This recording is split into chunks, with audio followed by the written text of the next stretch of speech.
जय श्री राधे राधे मित्रों, मैं प्रमोद शुक्ला। आज की जानकारी में मैं लेकर आया हूँ माला यानी हार के बारे में विधिवत जानकारी कि किस माला को क्या कहते हैं और किस माला को कैसे गूँथा जाता, कैसे बनाया जाता है। जैसे 1008 लड़ों की माला हो तो उसको इंद्रछंद्र कहते हैं। उसमें आधी 504 लड़ों की माला हो तो उसका नाम है जीवैच छंद। और यदि 100 लड़ों की माला को बनाया जाए तो उसको देवच छंद कहते हैं। 64 लड़ों की माला को हम लोग अर्धहार कहते हैं। 54 लड़ों की माला को रश्मि कलाप के नाम से जाना जाता है। 32 लड़ों की माला को गुच्छ कहते हैं। 27 लड़ों की माला को अर्धगुच्छ कहते हैं।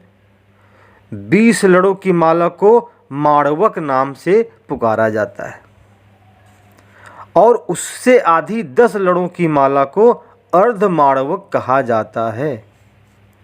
इन्हीं मालाओं के बीच में यदि मणि पिरो दी जाए तो उनके नाम के आगे माड़वक शब्द का प्रयोग किया जाता है, माड़वक शब्द जुड़ जाता है।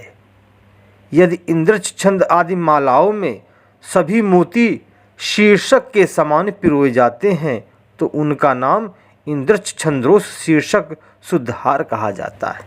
यदि इन शुद्धहारों के बीच में मणि पिरो दी जाए तो बजाय शुद्धहार के वे अर्धमाड़क कहलाते हैं और तब उनका नामकरण होता है इंद्रछंद्र शीर्षकाः अर्धमाड़वक।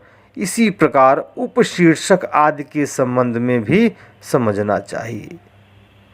10 लड़ियों की माला में यदि सोने के 3 या 5 दाने पिरो दिए गए तब उसे फलकहार कहा जाता है। एक ही लड़ी की माला मोती की माला का नाम सूत्र है। यदि उसके बीच में मणि पिरो दिए जाए तो उसे भी यष्टि कहा जाता है। सोने के दाने और मणियों से पिरोई गई मोती की माला रत्नावली कहलाती है। यदि किसी माला में सोने के दाने मणि और मोती क्रमशः पिरो दिए गए तो उस माला को अपवर्तक कहते हैं। यदि अपवर्तक माला में मणि ना लगी हो तो उसका नाम सोपानक है।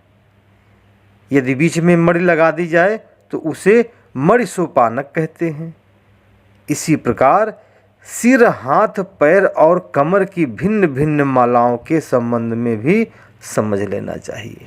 तो मित्रों, हमने आज आपको मालाओं के क्या क्या नाम होते हैं और किस नाम से कौन सी माला पुकारी जाती है, इसके बारे की जानकारी हमने आज आपको दी।